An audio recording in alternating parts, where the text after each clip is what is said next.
El bendito día de reposo ha llegado. Me alegro de verlos. Que Dios les bendiga mucho.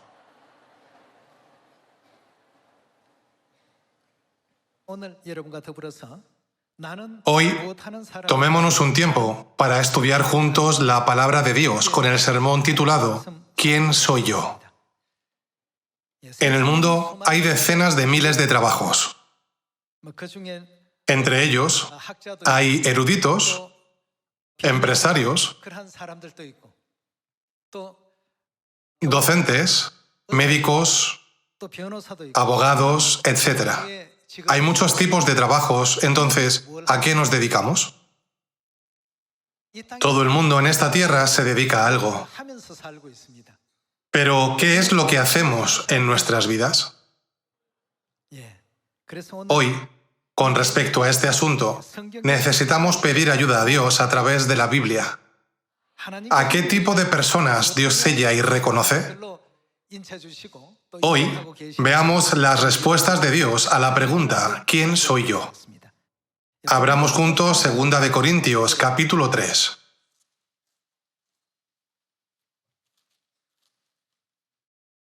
Examinemos la enseñanza en 2 Corintios, capítulo 3, versículo 6. Está escrito, el cual asimismo nos hizo ministros competentes. ¿Qué tipo de ministros somos? Ministros de un nuevo pacto.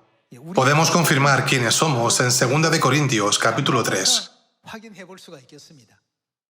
Este es el trabajo y la misión que Dios nos ha confiado. A lo largo de la obra de redención de Dios, Dios permitió que naciéramos en la última época, la época del Espíritu Santo, y nos llamó a todos como ministros del nuevo pacto. Sigamos entendiendo este asunto a través de otra escena de la Biblia. Veamos 2 de Timoteo, capítulo 4, versículo 5.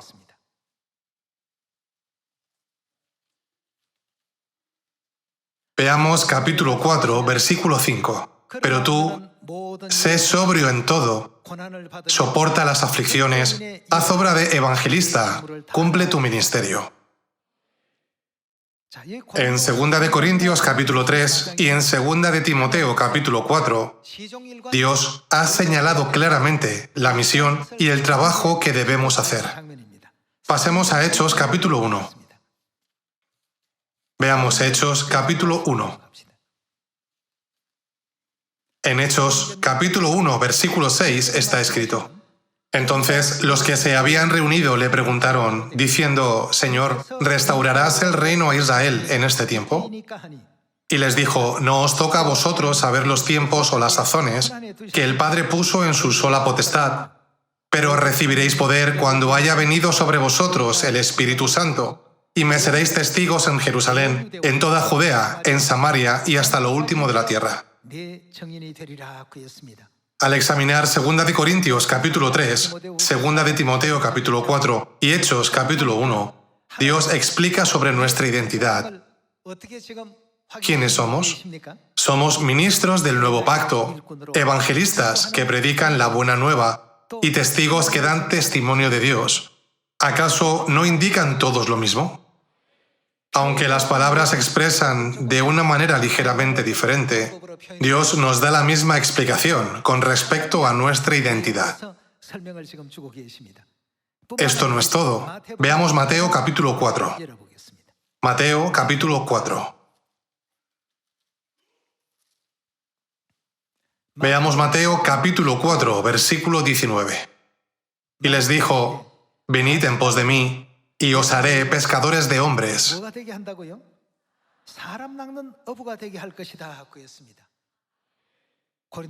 A través de 2 de Corintios capítulo 3, 2 de Timoteo capítulo 4, Hechos capítulo 1 y Mateo capítulo 4, podemos descubrir qué tipo de personas deberían ser los hijos de Dios en la última época del Espíritu Santo. Dios sigue dando el mismo mensaje a través de varias expresiones. Lo pueden entender, ¿verdad? Pescadores de hombres, mis testigos, obra de evangelista y ministros del nuevo pacto. ¿Acaso son diferentes? Son todos iguales, aunque la Biblia utiliza diferentes expresiones. Se reitera el mismo mensaje. ¿Qué debemos hacer como hijos de Dios en esta tierra? Cuando Dios dijo ministros del nuevo pacto, no lo entendimos. Cuando Dios dijo la obra de evangelista, tampoco lo entendimos. Cuando Dios dijo mis testigos, no lo entendimos. Por eso Dios utilizó la expresión poética, pescadores de hombres. No lo terminamos de entender. Por eso Dios llamó al profeta Ezequiel y reiteró una vez más lo que debemos hacer en esta tierra. Veamos Ezequiel capítulo 3. Veamos Ezequiel capítulo 3, versículo 17. En el capítulo 3, versículo 17 está escrito: Hijo de hombre, yo te he puesto ¿Por qué nos ha puesto? Por atalaya a la casa de Israel. Como no lo entendíamos, Dios incluso utilizó el término atalaya, que es un término militar, para explicárnoslo. ¿A qué nos debemos dedicar los hijos celestiales en esta última época? La respuesta de Dios es ministros del nuevo pacto, obra de evangelista, mis testigos, pescadores de hombres y atalayas. Hermanos, ¿son diferentes unos de otros? Son todos iguales. Por lo tanto, debemos hacer la obra de evangelistas y convertirnos en pescadores de hombres, ser testigos de Dios y ministros del nuevo pacto. De tal manera, espero que podamos recorrer el camino de la fe y del Evangelio, en el que nadie se arrepienta. Además, mientras predicamos el Evangelio, debemos aprender, comprender y sentir lo mucho que el Padre y la Madre Celestiales han trabajado para salvar a sus hijos en esta tierra. ¿No deberíamos experimentar todo el camino que Dios ha recorrido por nosotros? Solo entonces podemos darnos cuenta de que el Padre y la Madre Celestiales hicieron todo lo posible para salvarnos y darnos el perdón de los pecados. Ellos dejaron la gloria del cielo, vinieron a esta tierra e hicieron trabajos muy duros solo por nosotros, sus hijos. Cuando volvamos al reino de los cielos, lo entenderemos todo. Por eso Dios nos dice, sed ministros del nuevo pacto, haz obra de evangelista. Sed mis testigos, os hice pescadores de hombres, te llamé como atalaya. Para los que aún no entienden, incluso cuando se les llama atalayas, Dios usó una expresión más sencilla en 2 de Timoteo capítulo 4. Vayamos a 2 de Timoteo capítulo 4. Veamos capítulo 4, versículo 1. Te encarezco delante de Dios y del Señor Jesucristo, que juzgará a los vivos y a los muertos en su manifestación y en su reino. ¿Qué debemos hacer? Que prediques la palabra, que instes a tiempo y fuera de tiempo. Entre las enseñanzas que Dios nos ha dado está el camino de la verdad llamado predicar la palabra. Debemos entender que tiene un significado importante. Redarguye, reprende, exhorta con toda paciencia y doctrina, porque vendrá tiempo cuando no sufrirán la sana doctrina, sino que teniendo comezón de huir, se amontonarán maestros conforme a sus propias concupiscencias y apartarán de la verdad el oído y se volverán a las fábulas. Versículo 5. Pero tú, sé sobrio en todo, soporta las aflicciones. ¿Y qué debemos hacer? Haz obra de evangelista, cumple tu ministerio. Cristo cargó nuestros pecados y fue crucificado y se sacrificó para beneficio de toda la humanidad. También debemos hacer todo lo posible para beneficiar al mundo y guiar a toda la humanidad al reino de los cielos siguiendo el ejemplo de Dios. Cuando éramos niños, pensábamos como niños y razonábamos como niños. Nos preocupábamos por nosotros mismos. Los niños lloran para que les den la comida o para que les cambien los pañales, mientras que los que tienen una fe madura consideran los beneficios de los demás. La Biblia nos enseña esto. Nuestra fe debe desarrollarse de la fe infantil a la fe madura. Cuando tenemos dominio propio, nos sacrificamos por los demás y concedemos a los demás. La obra de la salvación finalmente se logra.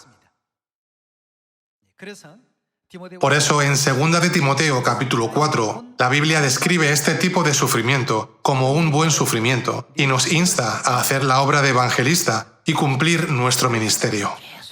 Por esta razón, Dios sigue refiriéndose a nosotros como ministros del nuevo pacto, evangelistas, mis testigos, pescadores de hombres y atalayas.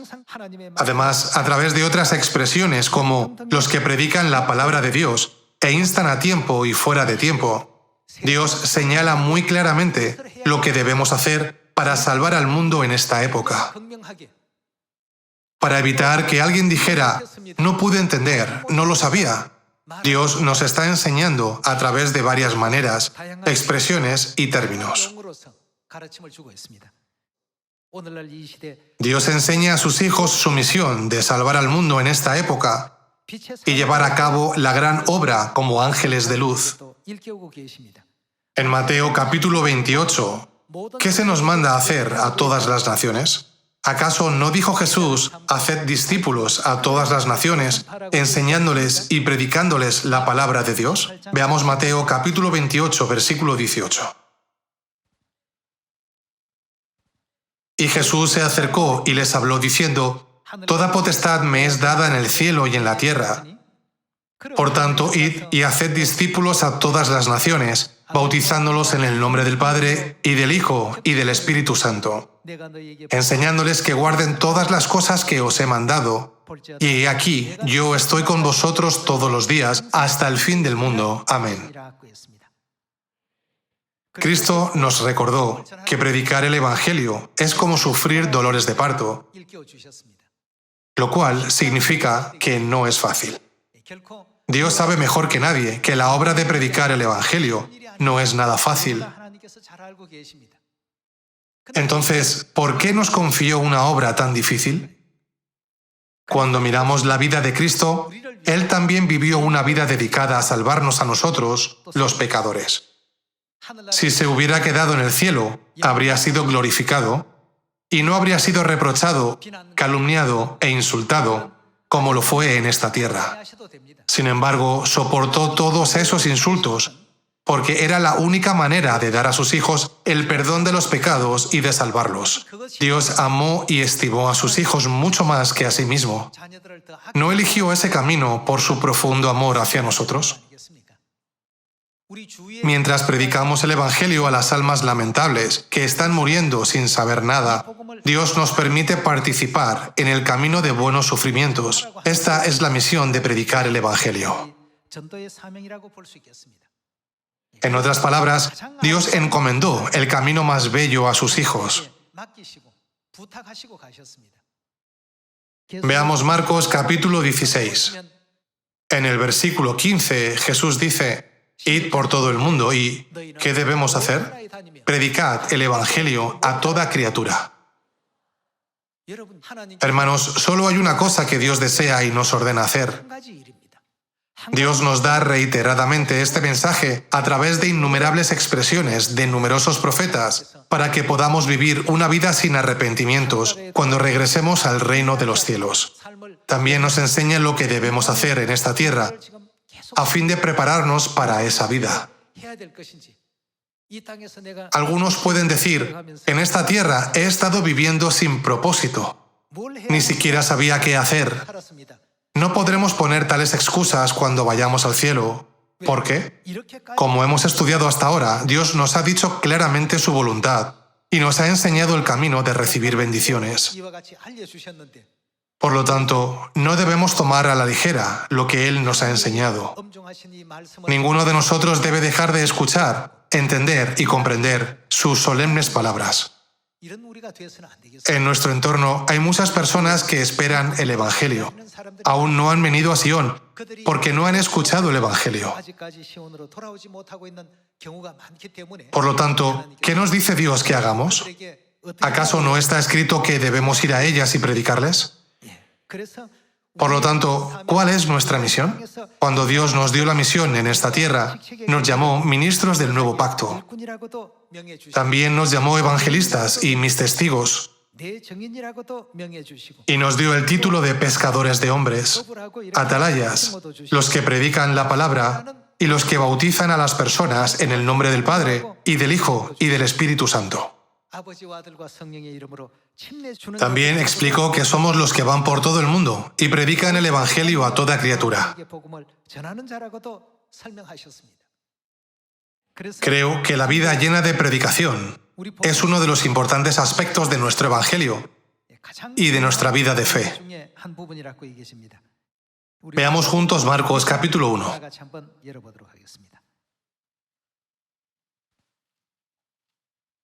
Veamos el versículo 35.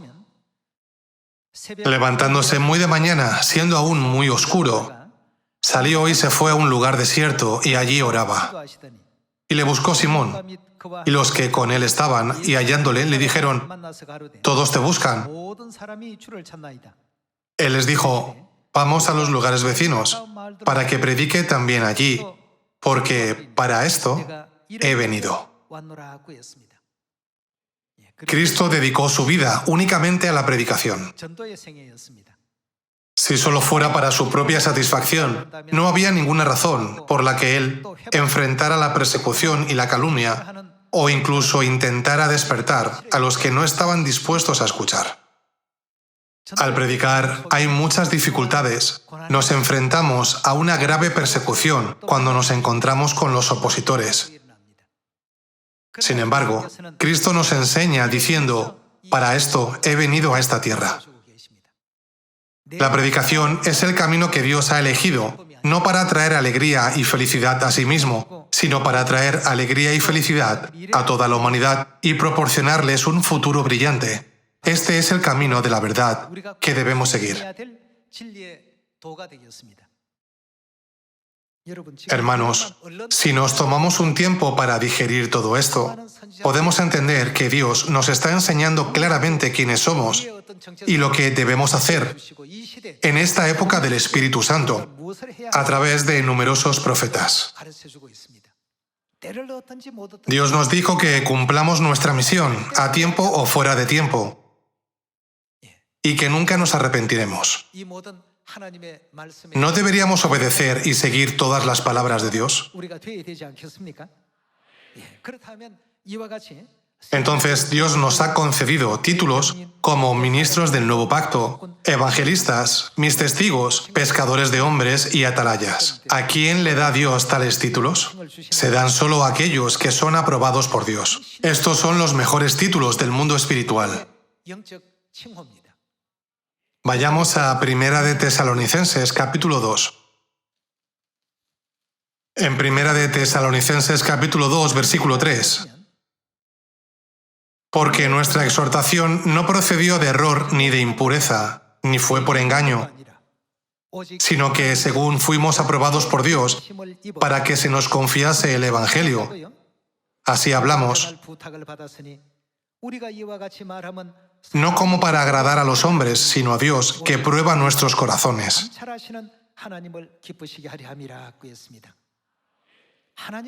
Para agradar a Dios, ¿qué se nos ha confiado?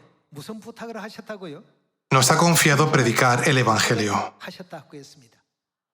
Entonces, ¿cómo nos considera Dios? ¿Dice que somos pecadores incompetentes? Aunque somos pecadores, Dios nos aprueba y nos considera los más justos. En los días de Noé, cuando Dios juzgaba al mundo con agua, lo eligió porque lo consideraba el hombre más justo. Por lo tanto, antes de castigar a todas las personas malvadas en ese momento, ¿no lo nombró Dios como mensajero y evangelista para llevarle su mensaje? En la Biblia está escrito Noé, varón justo. A nosotros también Dios nos ha considerado los más justos. Entre 8.000 millones de personas, Dios nos concedió tales títulos gloriosos que solo las personas más justas pueden recibir. Ministros del nuevo pacto, evangelistas, testigos de Dios, pescadores de hombres, atalayas y los que predican la palabra de Dios. La Biblia dice que Dios nunca da tales títulos a alguien a quien no aprueba. Por eso Dios confió predicar el Evangelio a los que tenían estos títulos. Son justos, dignos de confianza y son fieles. Ya que Dios confía en nosotros así, nunca debemos traicionar su confianza. Debemos ser fieles a Dios. puesto que Dios ha confiado en nosotros y nos ha nombrado como ministros del nuevo pacto, como evangelistas y como testigos de Dios, todos debemos convertirnos en los hijos fieles de Sion. Veamos un versículo más en 1 de Timoteo, capítulo 1. 1 de Timoteo, capítulo 1. Veamos la enseñanza de Dios en el versículo 12. Doy gracias al que me fortaleció, a Cristo Jesús nuestro Señor, porque me tuvo por... ¿Cómo? Por fiel. Ya que nos considera fieles, ¿qué hizo? Poniéndome en el ministerio. ¿Qué tipo de ministerio? Es decir, ¿en qué posición nos ha puesto Dios? Dios nos ha puesto en la posición de ministros del nuevo pacto, sus testigos y evangelistas. Cuando alguien ocupa un puesto ejecutivo en una empresa, como un gerente regional, un jefe de departamento o un director, muchas personas lo admiran y dicen, es realmente bueno, lo respeto. Sin embargo, la posición que hemos recibido es la que envidian los ángeles del cielo. Está escrito, porque me tuvo por fiel, poniéndome en el ministerio. Veamos el versículo 13. Habiendo yo sido antes blasfemo, perseguidor e injuriador, mas fui recibido a misericordia porque lo hice por ignorancia, en incredulidad. Cuando el apóstol Pablo no conocía a Dios, tomó la delantera en arrestar y encarcelar al pueblo de Dios. Fue el principal instigador en la matanza de grandes personas como Esteban. Sin embargo, Dios se apiadó de él, aunque era considerado el primero de los pecadores. Llamó a Pablo y lo tuvo por fiel, concediéndole el título de apóstol e incluso de líder de la iglesia primitiva. Por esta razón, a través de las numerosas epístolas que escribió en el Nuevo Testamento, podemos entender los hechos de Pablo y la gracia de Dios concedida a la humanidad. ¿No es así? Lo mejor que hizo durante su vida fue que sabía correctamente quién era. Tenía la respuesta correcta a la pregunta, ¿por qué nací en esta tierra?